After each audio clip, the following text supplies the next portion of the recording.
आरंभ करते हैं। BA तृतीय वर्ष पंचम सत्र हिंदी ऐच्छिक प्रश्न पत्र क्रमांक 11 में आपका फिर से स्वागत है।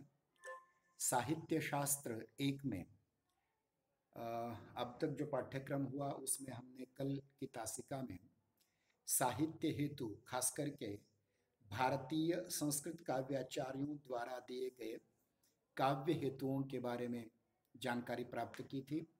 आज हम पाश्चात्य विद्वानों द्वारा दी गई काव्य हेतुओं के बारे में जानकारी प्राप्त करेंगे। आज की तासिका बहुत छोटी होने वाली है क्योंकि ये तो कल होने वाला भाग चाहिए था, लेकिन कुछ कारणवश पूर्ण नहीं हुआ, इसलिए केवल इतना ही आज हम लेंगे। साहित्य हेतु पाश्चात्य दृष्टि। साहित्य हेतुओं की चर्चा करते हुए पाश्चात्य विद्वानों ने संस्कृत विद्वानों की तरह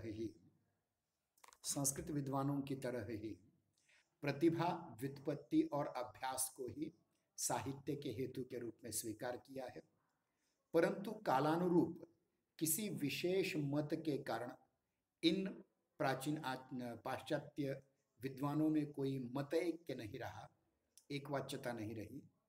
आरंभिक काल में संस्कृत काव्य शास्त्र के समान ही पाश्चात्य काव्य शास्त्रियों ने भी दैवी प्रतिभा को काव्य हेतु के रूप में स्वीकार किया था। प्रतिभा को, दैवी प्रतिभा जो जन्म जन्मांतर संस्कार विशेष होती है, उसी को स्वीकार किया। तो इसमें सबसे पहले देखिए, ग्रीक दार्शनिक सोक्रेटिस, जिनको हिंदी में सुकरात कहा जाता है, उनका समावेश होता है। वे कहते हैं, ये जो प्रसिद्ध यूनानी दार्शनिक, ग्रीक दार्शनिक सोक्रेटिस या सुकरात हैं, वे कहते हैं कविगण कविता इस कारण नहीं रचते कि वो बुद्धिमान हुआ करते हैं। ध्यान दें, कविगण इस कारण कविता नहीं रचते कि वो बुद्धिमान होते हैं, वे इस कारण कविता रचते हैं कि उनमें एक विशेष प्रकृति अथवा प्रतिभा रहती है। कविगण कविता इस कारण नहीं रचते कि वे बुद्धिमान हुआ करते हैं, वे इस कारण कविता रचते हैं कि उनमें एक विशेष प्रकृति अथवा प्रतिभा रहती है। दूसरे हैं प्लेटो, जिनको हिंदी में अफलातून कहा जाता है। अफलातून या प्लेटो ने प्रकारांतर से प्रतिभा की ओर ही संकेत करते हुए लिखा है कि एक अन्य प्रकार की विक्षिप्तता, शब्द ध्यान दें, एक अन्य प्रकार की विक्षिप्तता उन लोगों अर्थात कवियों में होती है जो काव्य देवी से आविष्ट हुआ करते हैं। एक अन्य प्रकार की विक्षिप्तता उन लोगों अर्थात कवियों में रहती है जो काव्य देवी से आविष्ट हुआ करते हैं। जैसे हमारे यहाँ काव्य की देवी सरस्वती मानी जाती है, वैसे ग्रीक पुराणों में कोई कवियों की या काव्य की देवी कोई मानी गई होगी, उसके आदेश से ये विक्षिप्त कवि कुछ काव्य रच देते हैं। इस प्रकार से आचार्य प्लेटो या अफलातून का कहना है। आगे हैं आचार्य एरिस्टोटल, जिनको हिंदी में अरस्तु भी कहा जाता है। अरस्तु ने दैवी प्रेरणा के सिद्धांत को अस्वीकार किया है।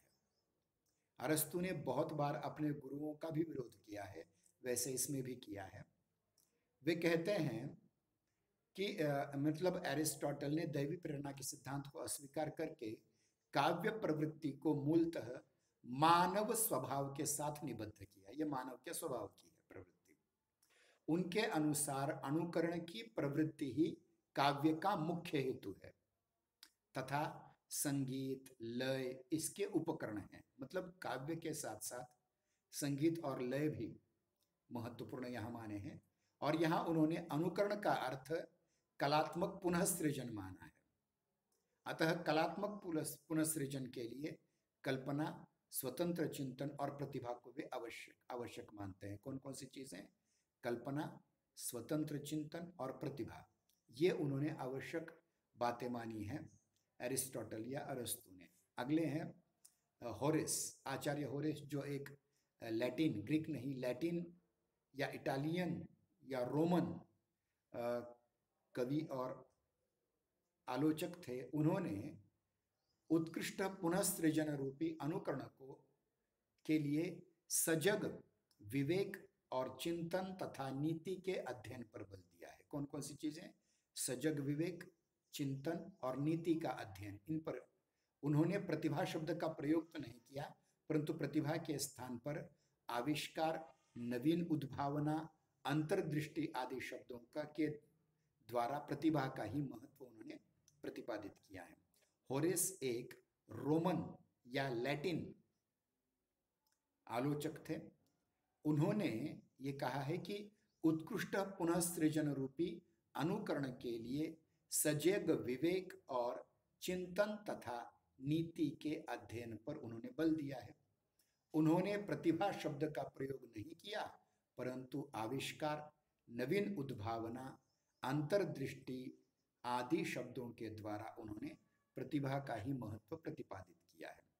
इसके उपरांत विलियम वर्ड्सवर्थ का क्रम आता है। विलियम वर्ड्सवर्थ, जिन्होंने अपने मित्र एस.टी. कॉलरिज के साथ मिलकर के लिरिकल बैलेड्स नाम का ग्रंथ लिखा, वे विलियम वर्ड्सवर्थ कहते हैं कि कल्पना, शक्ति, भावना की सच्चाई, चिंतन और मनन ये 5 काव्य हेतु हैं। फिर से कहता हूं, विलियम वर्ड्सवर्थ के अनुसार कल्पना, शक्ति, भावना की सच्चाई, चिंतन और मनन ये 5 काव्य हेतु हैं। इन्हीं के मित्र एस.टी. कॉलरिज ने अपने ही इस ग्रंथ में कहा है कि प्रतिभा एवं काव्यत्व अभिन्न है। प्रतिभा को काव्य से अलग या काव्य को प्रतिभा से अलग नहीं किया जा सकता। प्रतिभा के अतिरिक्त भावुकता, विवेक, कल्पना और मानवता को कवि के आवश्यक गुण उन्होंने माने हैं। कौन कौन से? प्रतिभा, भावुकता, विवेक, कल्पना और मानवता, ये 5 काव्य हेतु उन्होंने माने हैं। अगले हैं हडसन। हडसन ने भी साहित्य सृजन पर बहुत सारा चिंतन किया है और उन्होंने 4 काव्य हेतु माने हैं, 4 साहित्य के हेतु माने हैं। पहला है आत्माभिव्यक्ति की कामना, मैं अपने आप को अभिव्यक्त करूं, वो कामना, वो इच्छा, इसको अंग्रेजी में उन्होंने कहा है desire for self expression. Desire for self expression, उन्होंने इसे महत्वपूर्ण काव्य हेतु माना है। दूसरी उन्होंने बात कही है कि मनुष्यों एवं उनके कृतियों के प्रति आकर्षण, मनुष्यों एवं उनकी कृतियों के प्रति आकर्षण, इसके लिए उन्होंने अंग्रेजी कहा है interest in people and their doings. Interest in people and their doings. तीसरा काव्य हेतु उन्होंने माना है वास्तविक एवं काल्पनिक जगत के प्रति हमारा आकर्षण। वास्तविक एवं काल्पनिक जगत के प्रति हमारा आकर्षण, इसे उन्होंने अंग्रेजी में कहा है interest to the world of reality in which we live. हम जिस जगत में रहते हैं उस जगत की सच्चाई के प्रति हमारा आकर्षण। And in the world of imagination in which we conjure into existence, मतलब ऐसे काल्पनिक जगत के प्रति आकर्षण जिसको हम अस्तित्व में लाना चाहते हैं। और चौथा है सृजन के प्रति प्रेम, love of forms as form. Love of forms as form, ध्यान रखिए। हडसन अत्यंत महत्वपूर्ण आलोचक हैं। हडसन ने काव्य के मूलतः 4 हेतु माने हैं। पहला हेतु आत्माभिव्यक्ति की कामना, जिसको अंग्रेजी में उन्होंने कहा है डिजायर फॉर सेल्फ एक्सप्रेशन। दूसरा उन्होंने कहा है मानव एवं उनकी कृतियों के प्रति आकर्षण, इसको अंग्रेजी में कहा है interest in people and their doings. तीसरा है वास्तविक एवं काल्पनिक जगत के प्रति हमारा आकर्षण, interest into the world of reality in which we live and the world of imagination in which we conjure into existence. और चौथा है सृजन के प्रति प्रेम, love of forms as form. तो ये महत्वपूर्ण बातें हुई और 8वें हैं बर्गसा। बर्गसा एक अंग्रेजी आलोचक हैं। उनका मानना यह है कि यह दृश्यमान जगत ही स्वयं काव्य सृष्टि की ओर प्रेरित करता है, मतलब काव्य हेतु के रूप में उन्होंने सृष्टि को, इस जगत को स्वीकार किया है। अब देखिए, इनमें से एक और महत्वपूर्ण बात,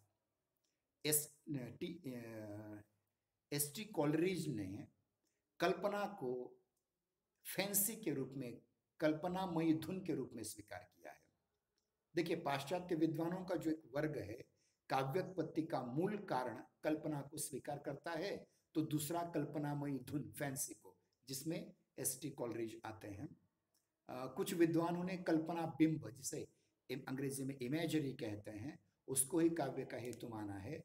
तो कुछ विचारकों ने काव्य चातुर्य पर विशेष बल दिया है, मतलब इनमें से किसी ने कल्पना को महत्व दिया है, किसी ने कल्पनामयी धुन को महत्व दिया है, किसी ने कल्पना बिंब को दिया है, और किसी ने काव्य चातुर्य पर दिया है।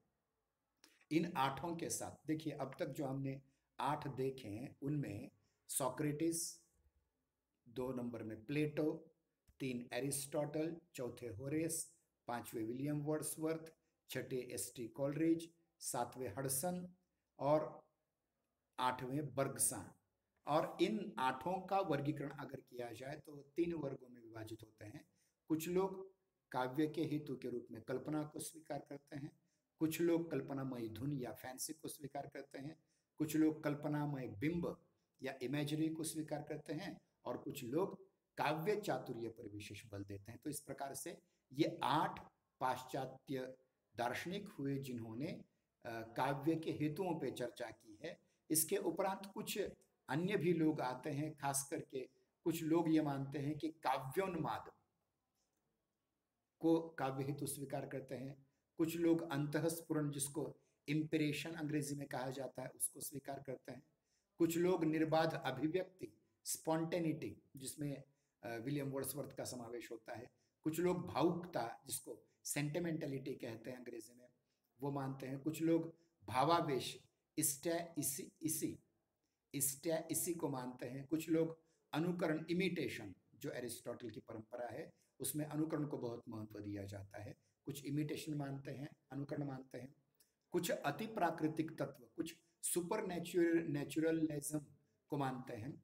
कुछ अंधविश्वास, सुपरस्टिशन, अंधविश्वास को भी साहित्य का हेतु मानते हैं।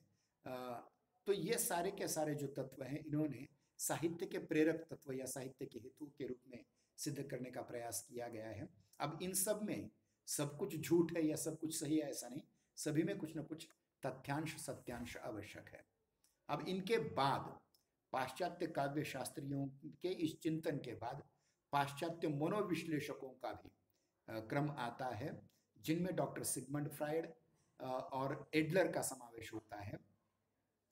डॉक्टर सिगमंड फ्राइड का यह विश्वास है कि काम, जिसको अंग्रेजी में सेक्स या लिबिडो कहा जाता है, वही मानव जीवन का मुख्य संचालक है।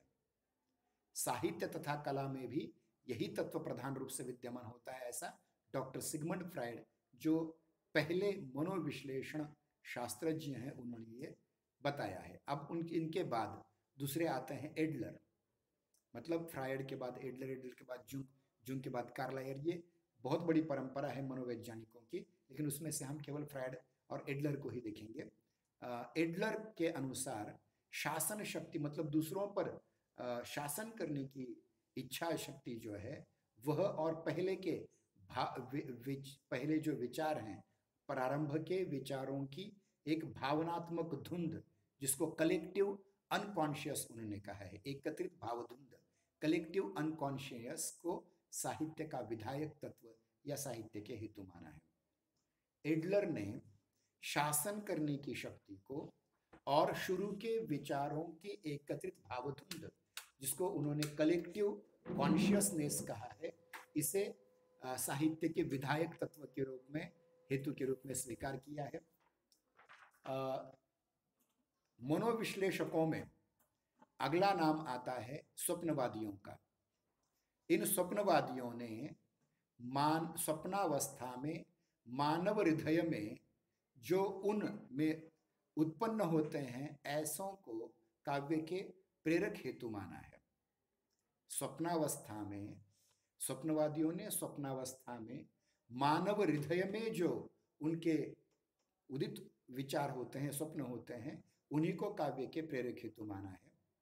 कुछ वातावरणवादी मनोविश्लेषण तज्ञ हैं, इन वातावरणवादियों ने लेखक या कवि के वातावरण या परिवेश, जिस परिवेश में वो रहता है, जिस वातावरण में वो रहता है, उस वातावरण को ही उन्होंने काव्य का प्रेरक हेतु माना है। उसके उपरांत कुछ मनोविश्लेषकों की ये भी धारणा है कि कवि या मौलिक साहित्यकार में एक अलौकिक असामान्य मानसिक विकृति होती है जो उसे काव्य सृजन पर विवश करती है, उसे काव्य का हेतु माना है। ध्यान दें, मनोविश्लेषकों ने, मनोवैज्ञानिकों ने यह कहा है कि मौलिक साहित्यकार या कवि में कुछ ऐसी अलौकिक असामान्य मानसिक विकृति होती है जिसको उन्होंने काव्य सृजन का मूल हेतु माना है। इसके उपरांत एक बहुत बड़े आलोचक हैं अंग्रेजी के Thomas Stearns Eliot, TS Eliot. TS Eliot के अनुसार काव्य हेतु के रूप में उन्होंने बाह्य तत्वों की श्रृंखला या वस्तुनिष्ठ सहसंबंध, जिसको उन्होंने ऑब्जेक्टिव कोरिलेटिव कहा है, उसको साहित्य का हेतु माना है। टीएस इलियट ने बाह्य तत्वों की श्रृंखला या वस्तुनिष्ठ सहसंबंध, जिसको अंग्रेजी में ऑब्जेक्टिव कोरिलेटिव कहा जाता है, उसी को काव्य का हेतु, साहित्य का हेतु माना है।